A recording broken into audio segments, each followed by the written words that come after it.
Welcome, fans, to another edition of the Great North Wrestling Podcast live on thehannibaltv.com. Tonight, we're pleased to have with us a man who was a part of Total Nonstop Action Wrestling during what a lot of critics say was, the golden era, the peak period of TNA.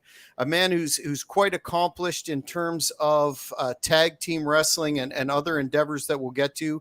The one, the only, the natural, Mr. Chase Stevens. How are you tonight, sir? Hey guys, how you guys doing? I'm good, man. Good.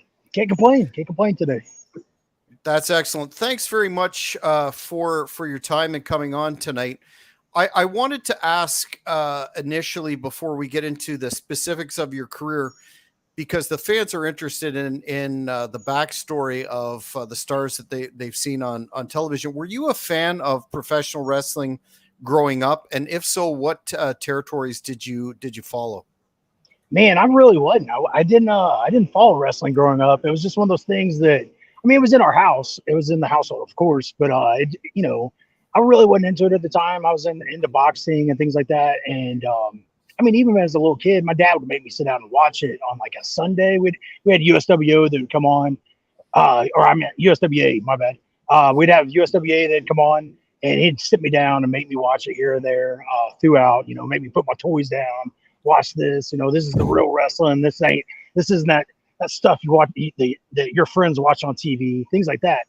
So even though like I wasn't as interested and was forced to kind of watch it, later on down the road, it ends up becoming a full-time career for me. And I had a lot of catching up to do with some videos, and back then we didn't have YouTube and stuff. So there's a lot of VHSs and just riding in the car with those people and learning off them, just from word of mouth.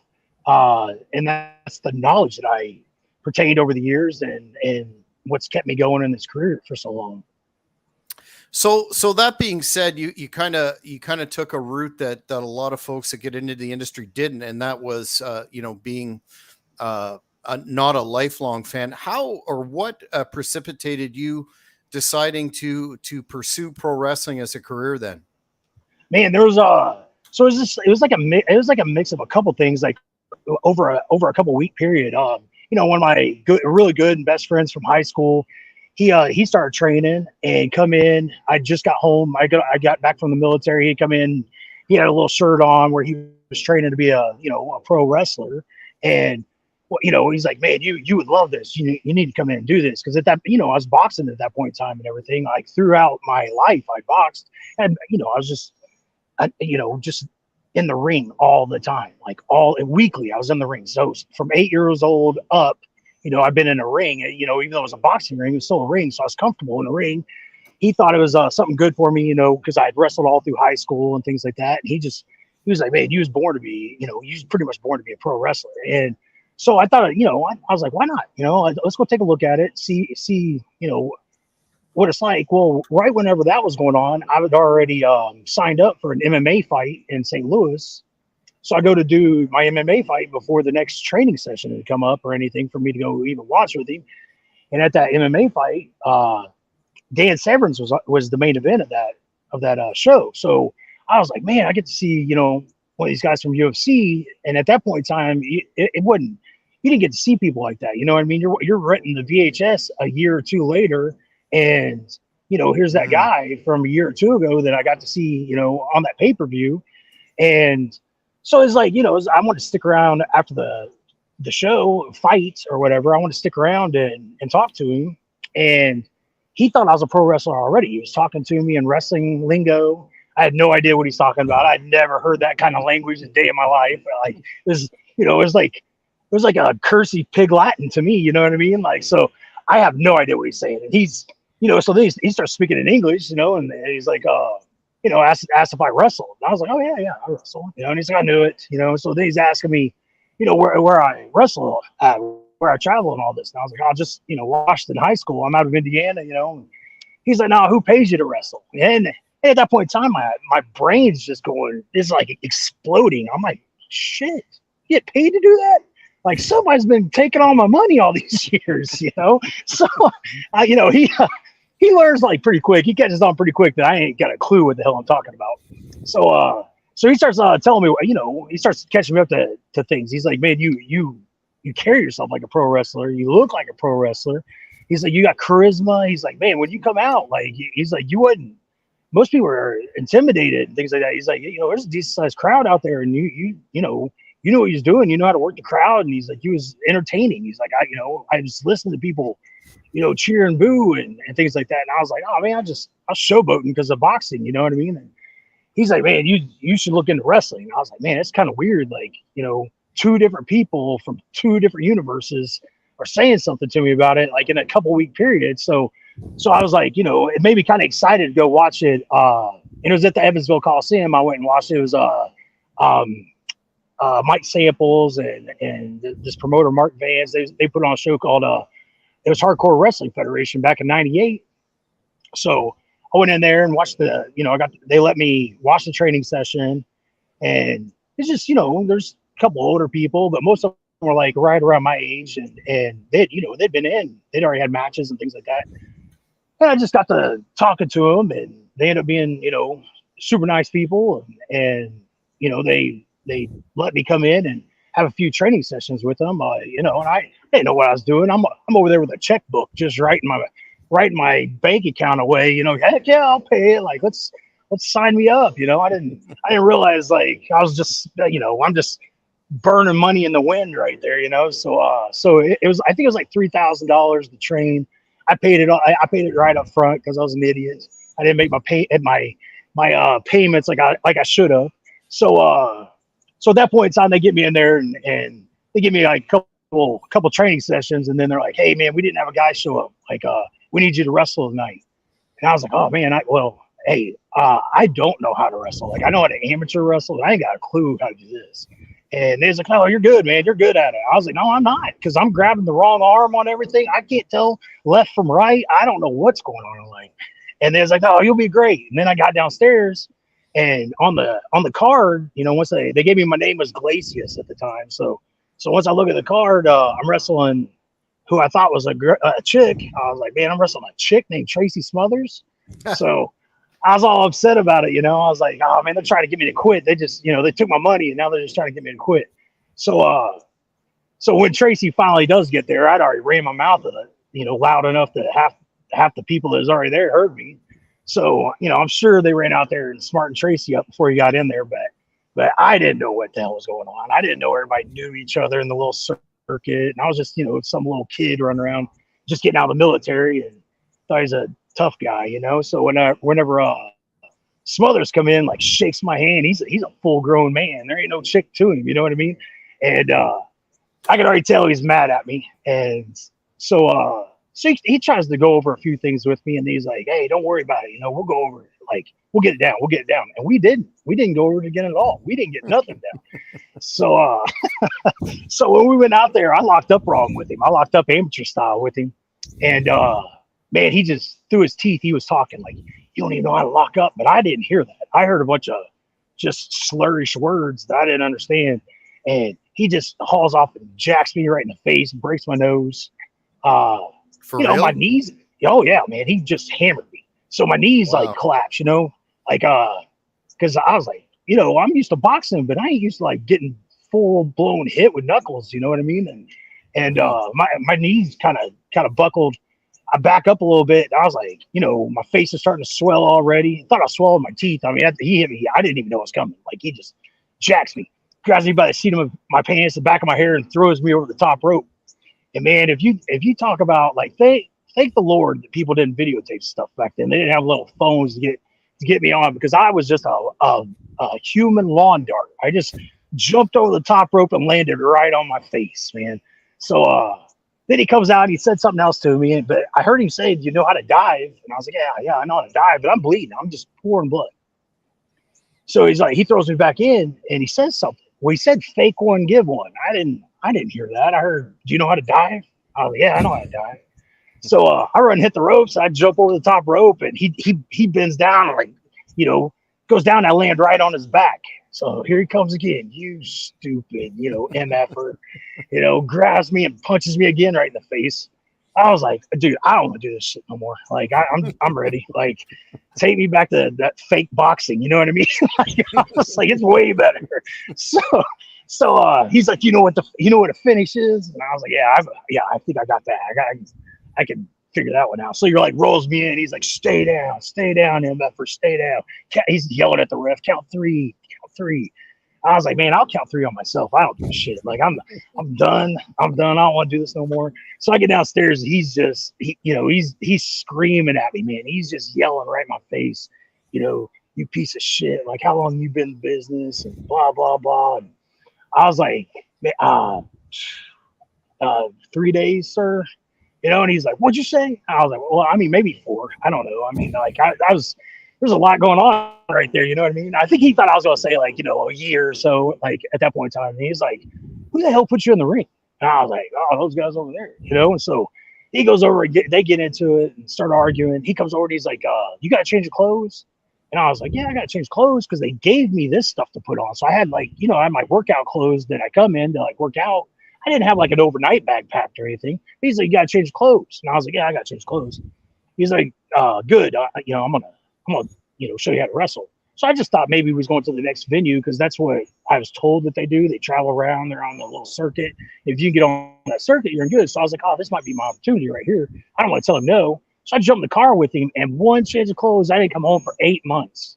Like, Tracy just takes me on the road and, like, teaches me the road right then and there. You know what I mean? So it was rough. I mean, it was the longest 8 months of my life, like, having to wash my clothes and wear sopping wet clothes, every other day, because we was in the rain, like, all the time.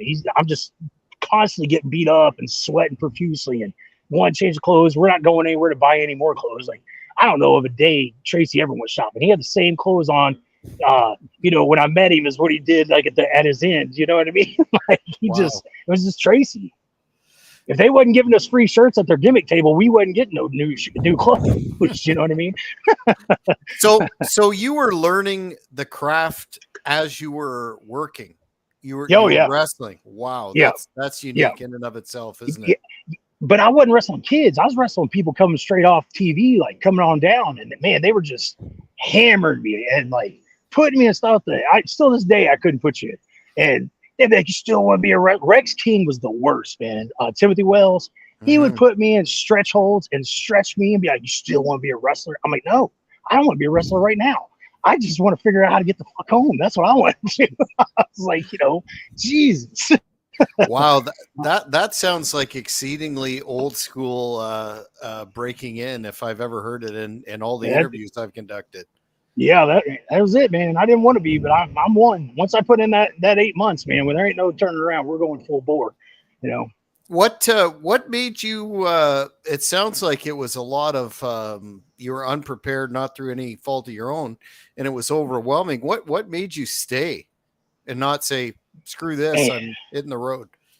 Well, once that time come up, that was a long time in that 8 months. Like, there's a lot of hours, a lot of minutes. There's a lot of getting to know each other in there. So once it started dying down and I started getting used to everybody and everybody started, learning who I was and things like that and really taking care of me and I was accepted into their group and within that time frame, then it started becoming a little bit funner to where they, instead of them just beating me up and holding me down and things like that, they were lifting me up and fighting for me at certain points of time, arguing with other people and things and really taking care of me where I felt like a family, I felt like all these guys come together at one point in time and it was different back then because you wasn't just traveling to all these different territories and all these people had been around for so long that they've known each other and they got so many stories together over the years that I was just, I wanted to be a part of that. I wanted to be a part of the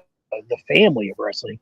So I stuck by it. I just, once I got home, like, I was AWOL with the military because of that 8 months. I didn't make my flight back, and things like that. I was on leave. So Tracy didn't care, man. There wasn't no stopping and using the payphone. We didn't have time for that. And, once I got back home, there's like wanted posters for me and things. I was like, oh my God, dude, that's awesome. What? Yeah, this is what we go to, they was going to wrestling shows looking for me. So I was having to wear masks Like they didn't show up at the ones I was at, thank the Lord. But they were putting masks on me coming in the door just in case there was like some MPs there to like grab me or something I could escape. So I'd have to come in the door I had an orange and black mask that we'd end up getting off the gimmick table that I was wearing inside and pulling my bags in just to see if there's any MPs in there to get me.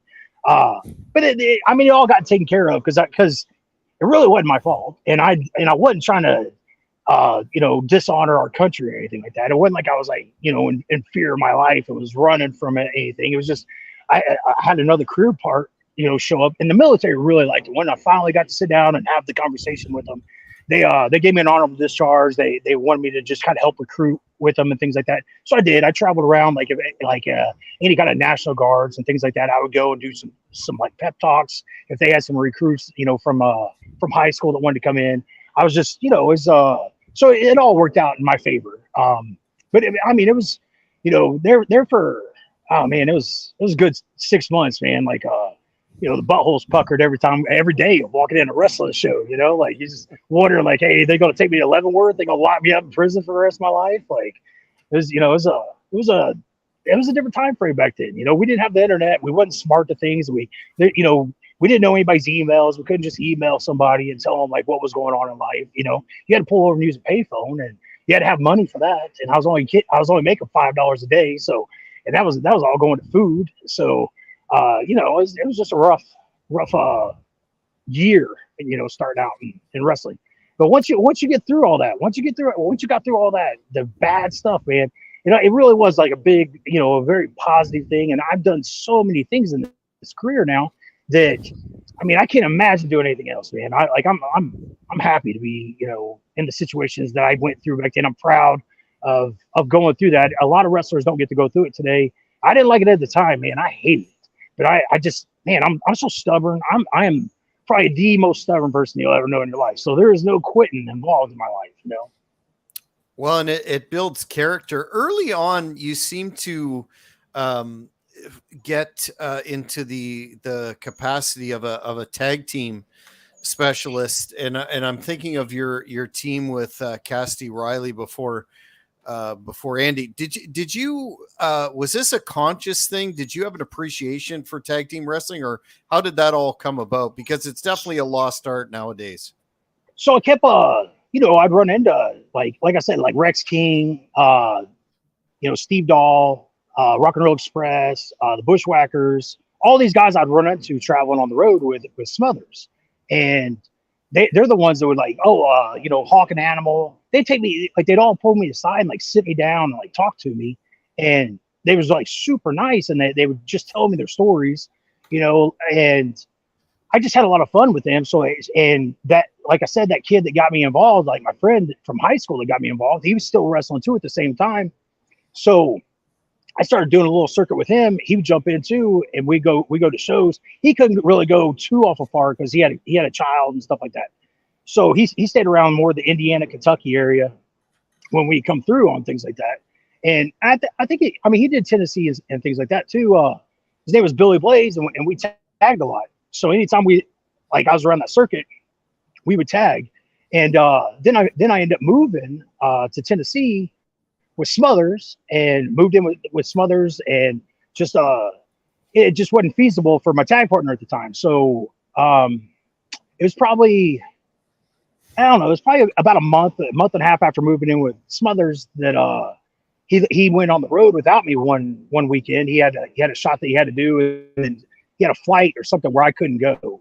And so I ended up turning on the TV and found Burt Prentice's wrestling show, USA Championship Wrestling, down at the Nashville Fairgrounds. They was talking about tonight wrestling, this, that. And I was like, man, that, all these TV guys are on his, they're cutting promos. They're on the advertisements at the beginning, going into it.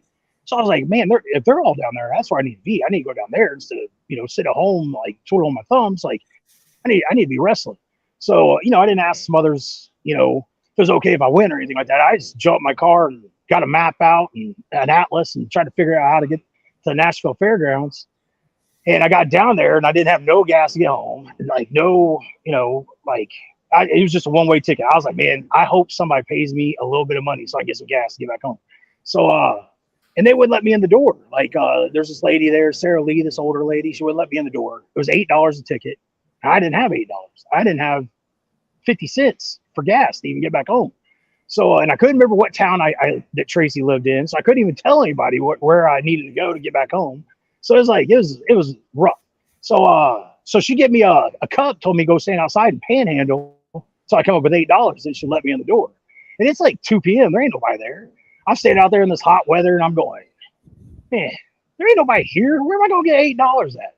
So I didn't know anything about Nashville at the time. So I just, squeezed my way back in the door. And as I was trying to talk her into letting me in, Bert Prentice sees me, brings me over. And, we talk a little bit. And then he tries to name me. I told him my name was Chase Bradley at the time. And he said he didn't like it and changed my name to Chase Stevens. So we had a little disagreement over that. And I mean, it was pretty, it wasn't like a heated argument, but it was, I ain't coming out to that type stuff. My name is Chase Bradley. And then whenever he let me in the locker room, later on that night, the card comes in, there's no Chase anything on the card. And everybody in the locker room's like, you sure he said you was wrestling that? I was like, I swear he told me, but I didn't change clothes because my name wasn't on it. There was no name. There was no nothing that I ever went by on that card.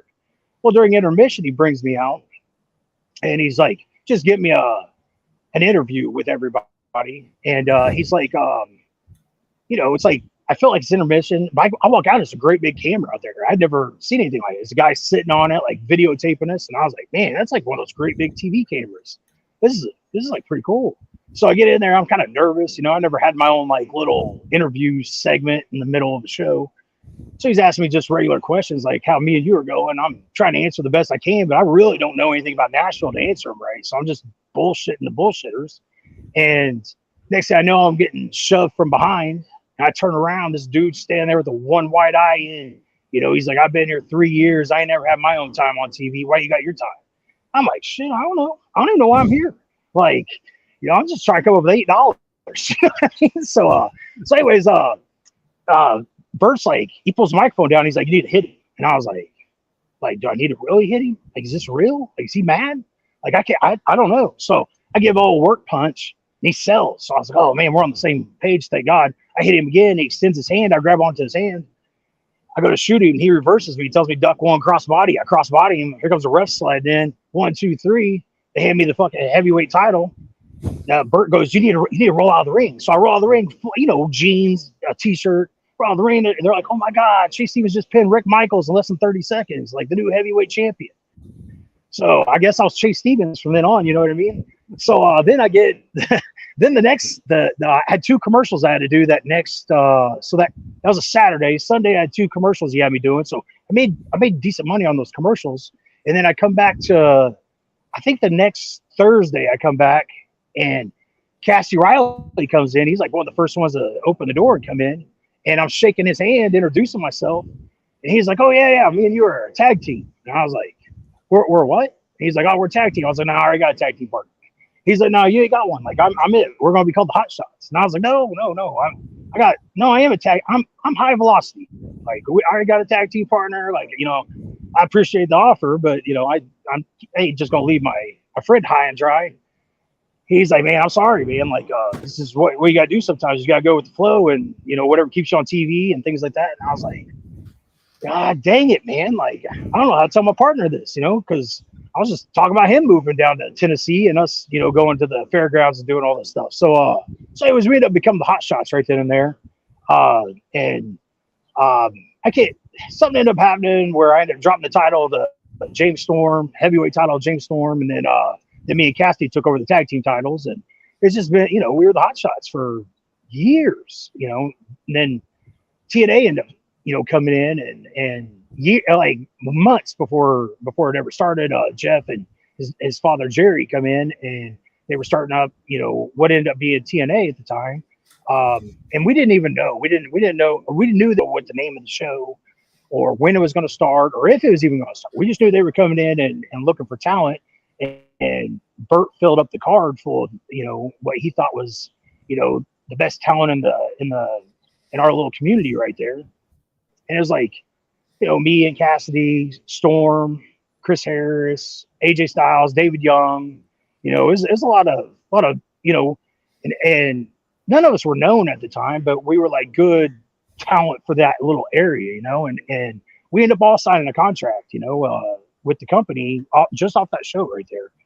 It just, trickled down. It started with AJ and David. They signed the first, and then it just trickled down from there. And, fast forward 3 months after that, it's a long time of signing a contract and not knowing what's going on, so it was like, every couple hours we're calling Burt Prentice going, are you sure this is happening? Like, like, I don't know, like, we had to sign, like, we can't even talk to anybody else until this show starts, like, and not that we were old, but when you're young like that, everything's old. Like, we ain't got much, we don't know how much time we got in this. Like, maybe we shouldn't have signed that. And he's like, no, like, it's happening, So 3 months of us pestering him over this contract we signed. So then it happened. They advertised it. Gave us our little programs that we was going to be on and things like that. And it was it was an adventure ever since that day. Like, it's every day in wrestling is an adventure after that. So I was just proud to everything just stair stepped all to that day. And fast forward all these years, there's a lot of heartaches and ups and downs, but here we are.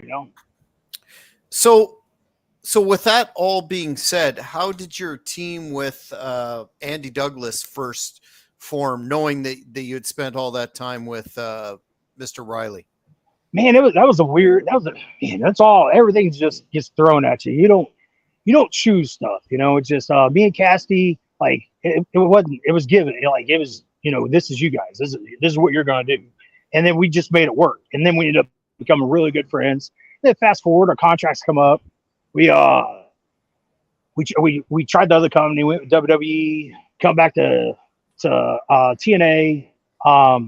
They couldn't negotiate correctly with Cassidy at the time. Like, just money wasn't there, and Cassidy was making an 8-hour drive every week for the show, and it just wasn't feasible, for him having to work a little bit on the side as well, to provide for his family. So he he was just wanting to get taken care of, get a flight in, a hotel, and it just wasn't in the budget for us at the time with TNA. So they end up, telling him that he needed to stay home until the budget was up. Then they called me in a couple weeks later, told me that they had me Andy Douglas to tag with. They introduced Andy to me, and then Terry Taylor was there at the time, and Terry was like, I ain't trying to tell you guys to do anything illegal, but if Andy here can gain 30 pounds in 30 days, we'd like to put you guys on TV. So, man, I just throw my hands in there. I didn't know Andy, I throw my hands in there. I was like, he ain't gained 30 pounds his whole life. Like, we ain't ever going to TV, and I just turned around. I was like, I'm done. Like, it ain't gonna happen, and we come back, like, it was about 30 days, like 4 or 5 weeks later. They have us, come in and do, I think it was just a little explosion match. I think we just had like a little tryout type deal. And man, Andy looked like a freaking pit bull, man. He come in just cut up and mean looking, and it was nothing like the little kid I seen 4 weeks prior. You know what I mean? And I was looking at him. I looked like a melted candle. I was like, hey, what the hell are you on? I need to get on your regiment. Like, geez. So, and we just hit it off, man. Right after that, they really liked us. Bob Ryder was kind of like our agent at the time, had been given to us. He said he had a deep sea fishing boat in Louisiana, wanted us to go down, wanted to get a couple of the guys together and go down and go deep sea fishing and get them, me and Andy get to know each other on this trip. And then, like, that was, I don't know, probably 10-hour drive of me just with Andy and joking around, telling stories, and we'd stop off and eat. And, we hadn't been on TV at this point in time, but man, everybody in the restaurant thought we was on TV and kept coming over getting autographs from us. And Bob was like, man, you guys are stars. You guys ain't even stars yet. You guys are stars. I'm like, man, like, maybe we are. So we, they told us to come up with a name. So we come up with Natural Heat. And then the more I started signing it, the more I was just like, it's too much. It ain't got a ring to it, because we was always in trouble for something, so it would have fit us correctly, but we just finally, I just shortened it up. Me, I can't remember if it was me or Andy. One of us just shortened it up, started writing the Naturals, because it was just way easier. and I'm not good at spelling anyway. So, lesser letters is good for me. So you get on TV and you're immediately programmed with AMW, and you beat them for the belts.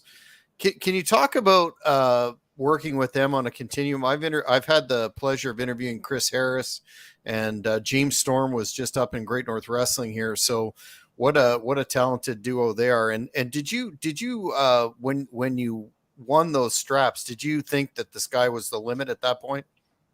Man, it was so Harris and Storm were like, they wasn't they were night and day as wrestlers, but they were so good together, and that's what sometimes that it needs that you need that different, like the city slicker and the cowboy. You know what I mean? It was a good little duo, and they worked so well together. The fiery comebacks and the selling and things like that. It made us even better heels. To come in and I didn't like the storyline going into it, but I mean, it's you got to go with what the writers write for you. And Russo, we're gonna come in, we're gonna beat him right at the bell. Try to get 30 seconds in, hit him with the bell. As soon as the ref turns around, hit him with their own belt, and then roll them up 1, 2, 3, and we basically steal the titles, become World Tag Team Champions. I wanted to start at the bottom of the totem pole and work my way up, because me and Cassidy had already been there as the hot shots, and I didn't want to come in and just jump in the tag team division like that. I wanted to build a little bit more of a storyline between me and Andy before we did anything of that nature. But then it was almost like we started at the top and worked our way backwards, because then it was like we still in their gear. We put makeup on their face, stole their gear, and then they had to get their gear back. We had to have a match to get their gear back, and then we had to have a match for them to have a title match against us. So it was it's not the way I would have liked to have written it, to go for TV, but it was a different time frame. There's it was that was whenever they brought in Vince Russo, and I'd already rubbed him wrong with the hot shots, because he was backtrack a little bit. Whenever me and Cassidy first met him, he was trying to call us the hot dogs, Oscar and Frank, and I just Really? yeah, and I wasn't having it. Cassidy was all for it. Cassidy's like, whatever you want to call us, man, I don't care. And I was like, shit, I care. Like, you ain't calling me Oscar or Frank, I don't give a shit. I ain't gonna be known as a hot dog the rest of my life, So he's telling us we're getting these dildos, these strap-ons, and we're gonna have women chasing us around. It's gonna be great for TV. And I was like, first off, like, what we need dildos for?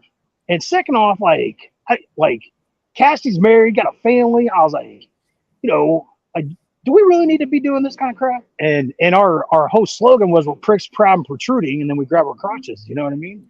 So yeah, wow. Cassidy got he got all kinds of heat at home, man, because his whole church went to that pay-per-view when we first debuted with the pricks, proud, and protruding. So his whole church is watching it, watching the pay-per-view that night.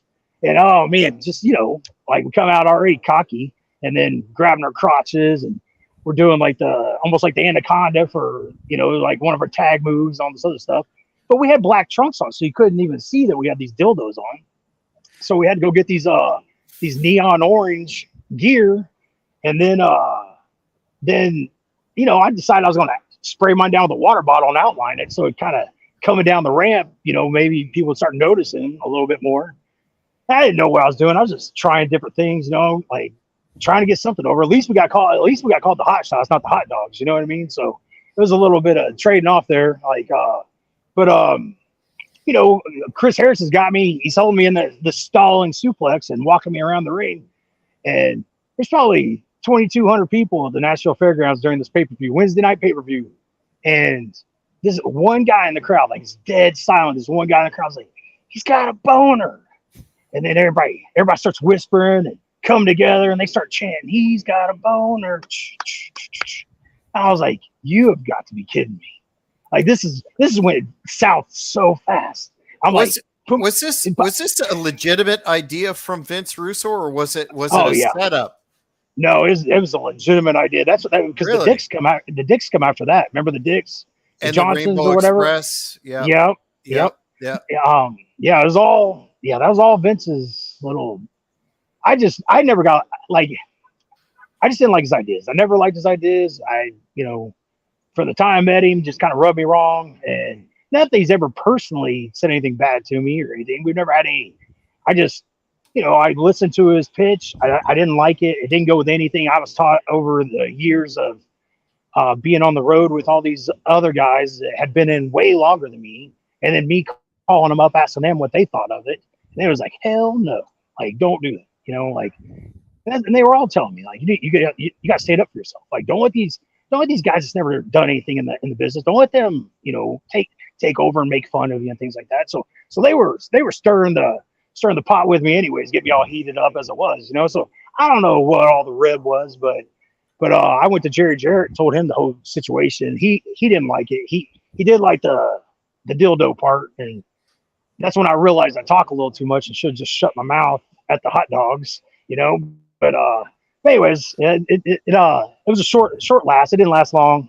It was, I think we did 5 weeks with it or something like that, as with the dildos. And thank God I lost it somewhere in one of my moves over the years. So wow, I'm pretty familiar with that era of TNA, and I fortunately missed that entirely. What about your association with the late great No Gimmicks Needed Chris Candido? Can you talk about that? Yeah. Chris was awesome, amazing. He's one of those guys that all the time I was on the road, I'd hear so much about him, and Tracy and him were like brothers, and I'd always get to talk to him on the payphone and things like that. When Tracy would make phone calls, to him and Tammy, but I never got to actually meet him in person. I was always meeting him. I was always just like a week behind running into him. And then Dusty Rhodes comes in as the booker of TNA. And once he got to know me and Andy, over a few weeks, he just told us, like, man, I got a guy. He was born to be a natural. Like, I'm bringing him in, baby. And the sky's the limit. Like, you got, you're going to love him. And so we didn't know who it was. We had no idea. He didn't smarten us up at all. And then Chris comes in that 2 weeks later, and we just hit it off. Like we just talked. I mean, that was it. We didn't go over a match. We didn't do anything. So when it's time for the show to start, Candido's like, "What? Anything you want me to do?" And I was like, "Nah." Like, me and Andy don't really talk. I was like, we just feed off everything. I was like, so if I give you an Iggy, grab a foot, or if I feed him over to you, choke him, just the normal indie stuff, that's all we need right now. And he's like, "Oh, that's cool, man." So I gave him an Iggy in the ring, and I seen that he didn't look like he was paying attention. I mean, he was, but he wasn't, you know what I mean? I was like, man, I know I said it. So we go ahead and go into it, and he doesn't catch the foot. And I was like, oh shit, man. So I go ahead and cover it. Like, nobody know, like, on hand. But we get in the back, and man, he's so apologetic. He comes up, and he's like, "Oh my God." He's like, I forgot that I was in the match. He's like, I was such a fan at the time. Like, he's like, I was, cheering for the baby faces, and here we are heels. Like, he's like, I was like so for it. Like, you guys are so good. Like, it made me want to, dislike you guys. And I'm supposed to be on your team. I was like, oh man, you're cool, man. We covered, man. I don't think anybody noticed that we screwed up in any way. And he's like, man, I'm just happy that Dusty, saw you guys and brought me in. Like, so he'd call us his boys from that time before, so it was always like, my boys this, my boys that. And I mean, it was a short-lived TV stint, because of the passing, but I don't know where our careers would all went if we could have just stuck by, and made it through. It's just one of those bad things, man, that happened that shouldn't have happened. And we're all sad about it, even still this day. After all these years, like, tears still come to my eyes, just talking about it. Because he was just such a good dude that went through hard times and had to overcome everything to make it come back and just be this amazing guy that I literally, like, 26 years I've been in wrestling, and not one person's ever said a bad thing about it. Not one person. And wrestling's so controversial, like, there's always something bad to say about somebody, and not Candido, man. Candido, he was loved by so many people. Yeah, what a shame. He was definitely back on the comeback trail, so to speak. The next kind of interesting period of your career in TNA was when you came under the tutelage, so to speak, of the franchise Shane Douglas. Lot of fans still talk about that that entire angle. How did that come together in terms of who decided that would be the good pairing that it was? Man, I wish I knew the whole story behind that. Because they had right before that, it was almost like they were reaching to get us something. Like they didn't, that next, we kind of got into it a little bit because that 2 weeks later, after Chris had passed away, we come back and we have to do an interview talking about we have a new manager, but they don't even know who it is. So they're just telling us not to talk about Chris now, to talk about this new person that has an eye on us that we've been talking to. And I didn't like the way that it went. Me and Andy both come together, we were really upset about it because Chris had passed away and we wanted to talk about it. We felt that it was something that was like so surreal that it needed to be spoken about on TV. The fans need to know, like, even though we were like on this verge of being heels and just won the tag team titles, and this and that. I felt like that would have been a great opportunity for us to turn babyface and talk about, how great Chris was. And then we get lost in our way. I don't know how it could have went, but we get lost in our way. And then somebody comes in like a Shane Douglas and picks us back up and gets us back on the bandwagon, But of course, that was a Vince Russo deal. Dusty had left, went to WWE. And then they brought in Russo. And so he's in this argument with Russo over it, about that not talking about Chris. And Jeff Jarrett come over and calmed us down and talked to us and got the whole story from everybody, and then come up and just asked us if we could go ahead and do that for TV. And then he would let us take a live microphone at the end of the night and tell all the fans in the house how we felt. So that's what we did. We did a live mic at the end. We're not on TV. And I don't know if it's ever taped or anything like that, but when we walked back down the ramp after that final goodbye farewell for Chris, Jeff stood up from the headset, took the headset off, from the TV, took the headset off, and was like, "Yeah, you guys was right, man. That should have been on TV. We should have put that on, and made me feel good that we tried to argue our piece towards it. Just, it's just, we're just little ants. We ain't got control of nothing. We can say what we feel should be, what would be better. I've never looked at wrestling about me. I always look at a fan standpoint, because that's, like once I started training, watching all those VHSs and being around those guys I watch on VHSs, I kind of was like a little fan, even though I wasn't like marking out to them, wanting autographs and stuff. I was proud to be in the car with all those guys. So I was looking at it. I always try to look at things from a fan standpoint and see does this make sense for the business? Not for Chase Stevens, not for Andy Douglas. Like what makes sense for the fans? Like what do they want to see me get my ass kicked? Is that what's going to sell tickets to get them back in here, or putting the baby faces over tonight and elevating this company, to trying to take it to another level, and that's the way I always try to look at things when I'm doing any kind of business with any company that I've worked for. So I don't know, man. Shane Douglas, though, back to that. They brought they gave us they ended up giving us Jimmy Hart. And Jimmy was great to be with, but they didn't sign him to a contract. And, a month or so goes down the line, and then here we are. He's walking, he's on Raw coming down, waving at everybody, doing his Legends deal. And TNA's calling me, wanting to know why he's on Raw.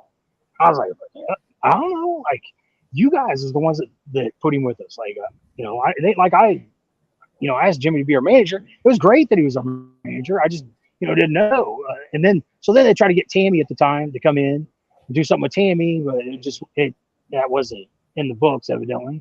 And then I guess Shane was kind of in the office a lot, at the time, like trying to get things, just trying to help out any way he could. And I think don't hold me to this. You know, I'm good friends with Shane, still talk to him to this day. But I feel like he probably put it in their head, like, hey, I should come out with these guys and do some stuff, you know, and try to you know, get things going. Like they fell off after Chris, you know, the same storyline that I was trying to go with to begin with. I think Shane was on board with it, and you know, wanted to put us through like a little boot camp and try to break us to where we become these, you know, an overcoming babyface tag team at the end of it all. And it just, our contracts, we had a contract dispute. Our clause had come up, and nobody's negotiating with us at the time. That's when they was trying to get us to shave our head, and it just, I wasn't gonna shave my head unless they gave me another contract. It just, you know, my contract, I was already at my 60-day clause, and if I'd shaved my head, I feel like 2 weeks later that gave me my go home ticket and then laughed at me about it, you know? So that was the whole deal. I couldn't talk about it at the time. The internet was out and strong at the time, and everybody's eating me up. Like, you should have shaved, you should have just cut your hair. Like, you know, what's the big deal about your hair? And I'm like, I don't give a shit. Like, it's falling out anyways. Man, like, I care. I was like, but you know, I ain't just gonna shave my head for no reason. Like, I'd like to have my contract renewed and us negotiate before I do anything, you know. And they was like, well, just think of it like, shave your head and then we'll offer you a contract. And I was like, nah, why don't you offer me a contract and I'll shave my head? I mean, I don't know how you guys do your negotiations, but that's how I've always known them to go. So yeah, it was a you know, it was a back and forth thing for a few months, and then we ended up finally parting ways, you know, not too long after that, you know. The Shane Douglas thing, they pulled out on it. They didn't want to do anything. We ended up doing a deal where we ended up turning on Shane and punching him one time, and he finally looked at us and was like, you know, now you guys are ready. And then they just killed the storyline. We did nothing after that with it. So I don't know.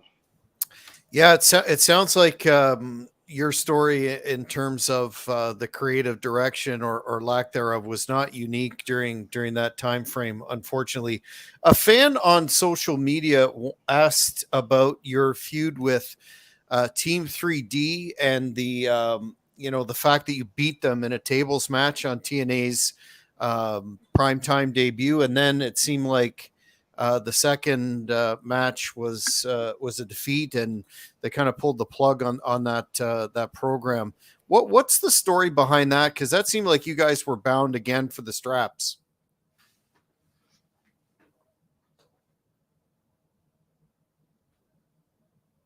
Oh, I went dark. Can you hear me?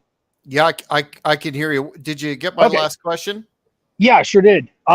So that was whenever that was the contract dispute right there, and the cutting the hair and things like that. That was that same time frame that was going on at that same time. So Team 3D was supposed to come in.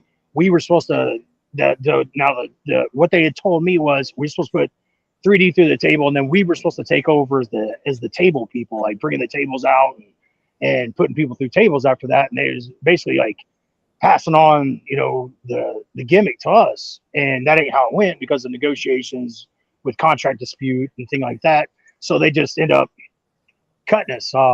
It was just, and it was, like I said, it was one of those deals where it was, you know, fly by night. You never know who was writing the script or anything, you know, like Dusty's in there for a couple months, and Russo's back, and then Jeff's writing, and then they bring Russo back, and then Dusty comes back, and then Russo's back. Then Bischoff comes in. So it was, you just never knew, man. Like week to week, you didn't know. And it was almost like I realized, like, I thought it was just us. Like, we get there and we look at the show, and then you just see us question each other. Like, man, what's going on? Did they forget what happened last week? And then I'd look over and AJ and stuff would be questioning his roles too. And I was like, okay, it's not just us. Like, I mean, it's different story writers, and they're not watching the product the week prior, and they're just writing their own thing as they go, and it's not making sense to us, let alone the fans out there. So, and that was it. I mean, we had all the talent in the world, like all the talent in the world. It was man, they still do. I mean, they got so much talent. They're doing well now, but Yeah, it certainly seemed for a while there that TNA was going to be the big number two and viable opposition to WWE. But speaking of WWE, I note that you had some appearances with them in 2007. You were supposed to have a Raw tryout that I guess was canceled, and then you um, had a couple of matches in 2008 with Douglas on SmackDown, and then a couple on ECW. What was the backstory to that, and why you didn't go further with that particular company when you were a well-established commodity by that point in time? Well, it's one of those deals like, at the beginning of it, we went in, did the tryout against the Big Show, things like that. Me and Andy did. I don't think Johnny Ace really liked us all that well. Shane Douglas was our manager. They was a tag team back in the day. I figured we'd probably be in, but evidently they don't really get along or like each other. I don't know. I don't know the history in their situation, but I felt like we kind of got the bad end of the stick because Johnny didn't like us on that one. And then and even before that, I went in with Cassidy, and then I wrestled Devon and Farouk on Velocity. So then I come back, I wrestle the Big Show. Then I come back and I wrestle Jack Swagger's debut on Raw. And then Mike Knox, wrestled Mike Knox on Raw, and then set up like a tag deal with Tommy Dreamer against Mike Knox and Swagger for the next Raw. But once I got in the back, I didn't know what was going on. So I asked Tommy, where he's at and everything, because he had took the microphone and set up for the tag match. And he was like, well, what's your itinerary? And I was like, shit, I don't know. Like, where do I find that at? And he's like, in your email. So I'm over there scrolling through 99,000 spam emails, trying to figure out like how they got my email and stuff. So, when I finally see Tommy again, I was like, hey, like, I've had a couple different emails over the years. Which one do they have on me? And he's like, well, which one did you give them in the contract? And I was like, and I never got one of those. And he's like, hold on. Like, what do you mean you ain't got a contract? I was like, I ain't got a contract. And he's like, how'd you get here? And I was like, I drove. He's like, drove from where? And I was like, well, I was in North Carolina last night. I just drove all the way through. And he's like, we're in Cleveland, Ohio. Like, I was like, I know, I haven't slept. Like, I just come all the way here for Raw. And he was like, oh my God, like you're supposed to sign last week. He's like, I'll be back. So then he comes back and tells me not to leave till I meet with Johnny because he's got my contract. And then Johnny shows me the contract with my little name on it and things like that. I never made it to the back page. I got ready to open it up. He just grabbed the contract and pulled it from me. Said he had been evaluating me over the last couple of weeks, and I just wasn't WWE material. And I was like, all right, like, is this a rib? I didn't say anything. I was just, okay, He's like, is there anything else I can help you with? And I was like, ooh. So he's like, well, have a good day. So I get up and I'm doing the slow walk out the door, I'm like, he's gotta tell me, like, I'm just joking, like, we're just hazing you, and I get out and round the corner and nobody comes and gets me. And I was like, oh man, screw this dude. So when Johnny come walking out, I had words with him and called him a few names, and security heard me, and so they helped me with my bags out to my car, and so I didn't come back for a while after that. I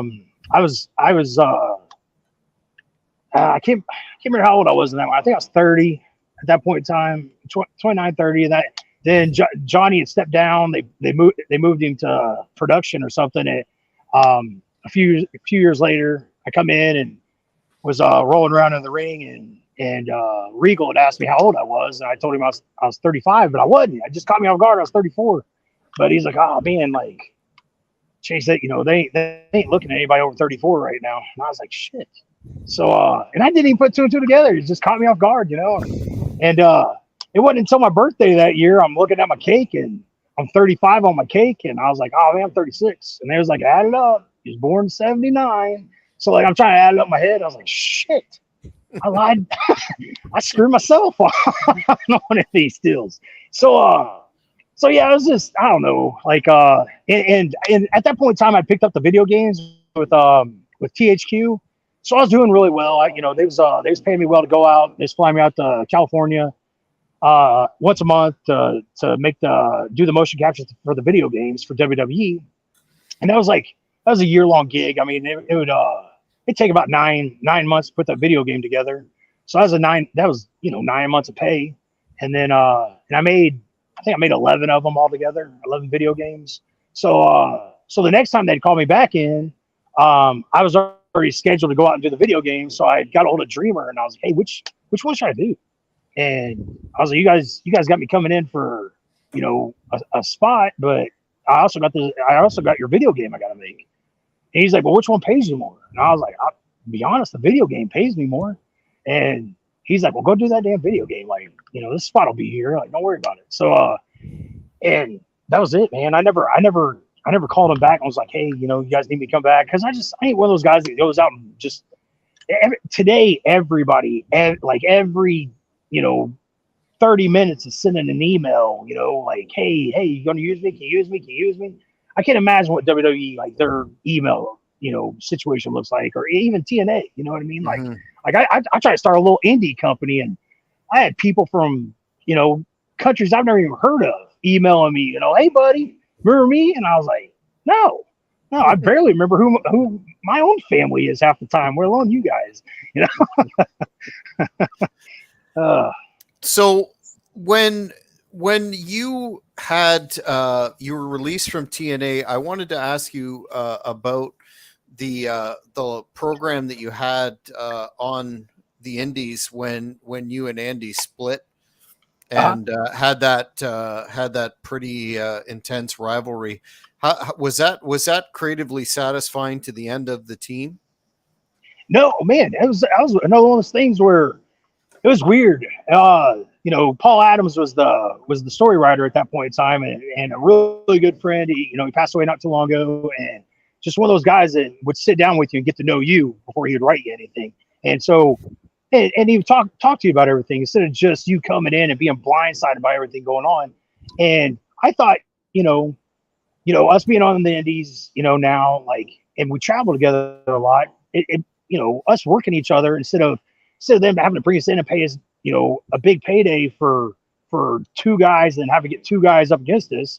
It's better us working each other or working two other guys, elevating them, and us making that same pay. You know what I mean? So me and Andy were both, all for it, and we had never got to wrestle each other at that point in time. So the turn, it went perfectly. The storyline, I love the storyline. It was great. Like, and then I got blind. And here's another one of those blindside deals. We're in a steel cage. That's how it's supposed to end the storyline.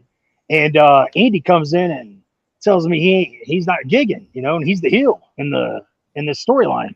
He's not gigging. I've been going coast to coast like for months. For their little TV program they had going on for SAW. So I was like, well, okay, like that's weird. Like he's never had an issue with it before. All these other times we traveled. So I was like, man, I got a hold of Paul and I was like, hey, like, what's the deal? He's like, I don't know. He's like, he come in and told me the same thing. I was like, well, like he's got a disease or something. Like maybe I shouldn't be in a cage match if he's got like some kind of, just who knows? You never know. And he's like, no, I don't think. And I was like, I don't think. I need 100% guarantee. Like, because we can get cut on that that chicken fence so easy, that chicken wire that, Yep.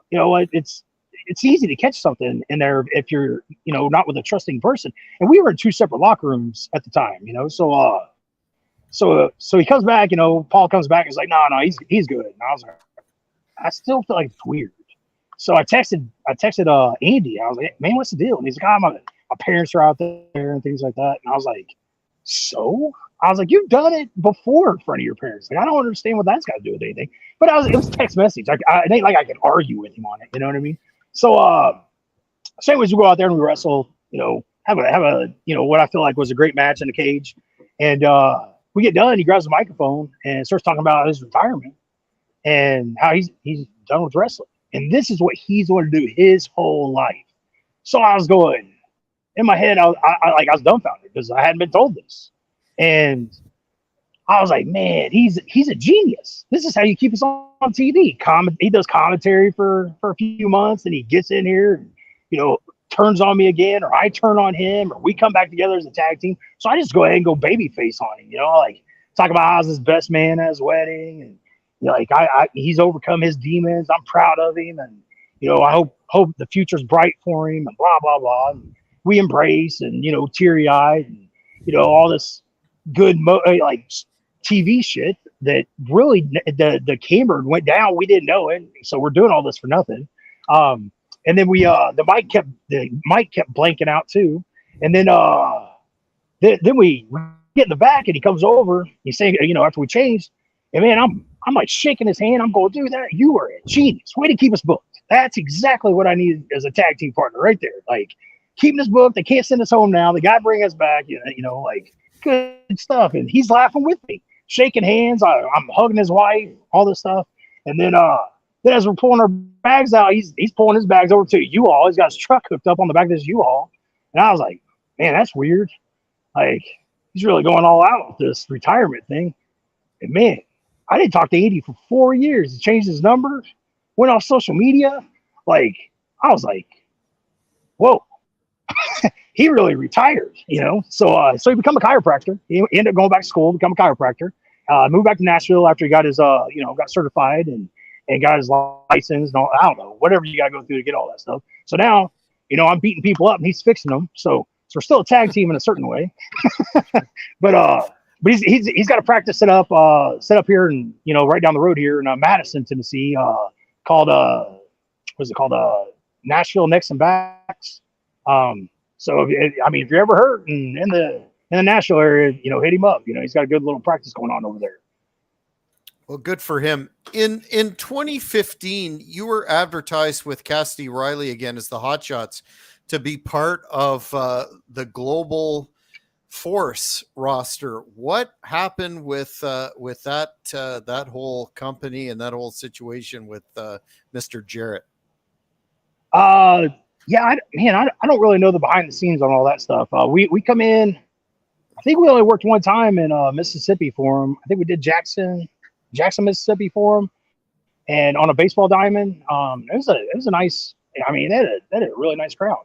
Had a lot of fun, and that was I know they did a few other things, and then something where they was with TNA for a while, where TNA had the Global Force ring and things like that. So I don't know. I mean, that's something that I can't speak on because I really don't know the behind the scenes on any of that stuff.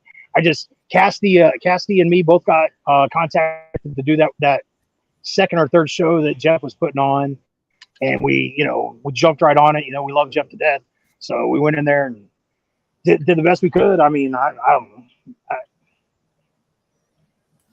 It was just kind of over before it started then, right? Yeah, that's how I felt. I was happy with the product though. I mean, it was a professional setup and everything. It looked great to me. So what is going on?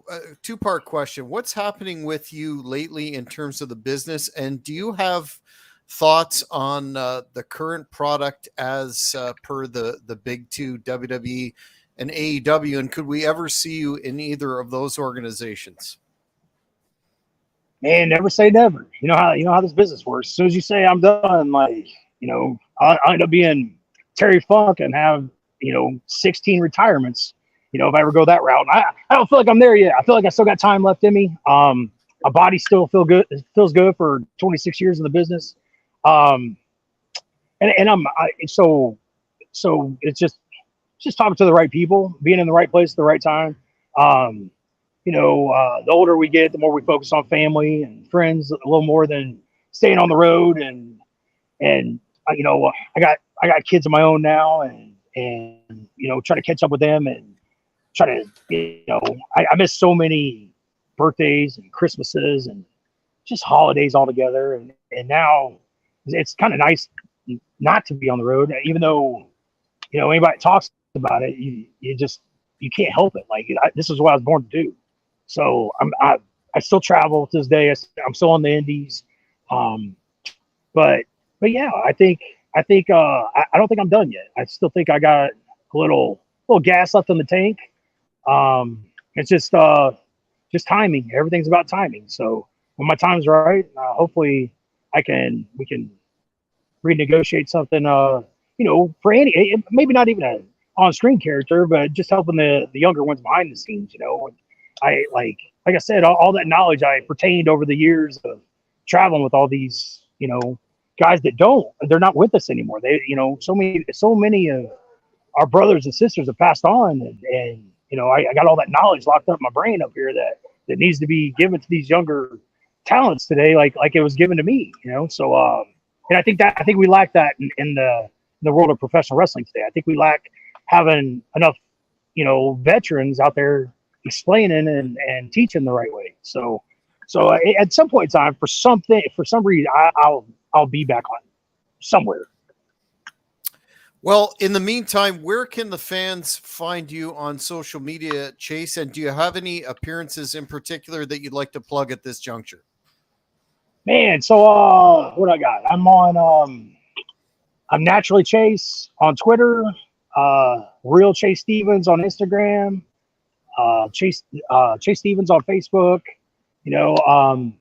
and then just this week, I'm in Crossville, Tennessee Friday, and then I'm in Heroes and Legends Saturday in Pigeon Forge, Tennessee.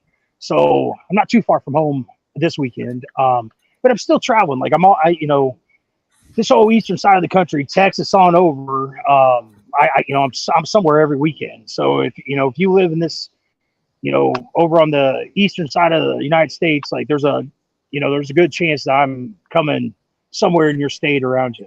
I don't make it to the West Coast too often, like just because of travel arrangements and things like that. But you never know. You never know. I might be out there in a couple months. So my schedule's open. I stay booked up 3 months in advance.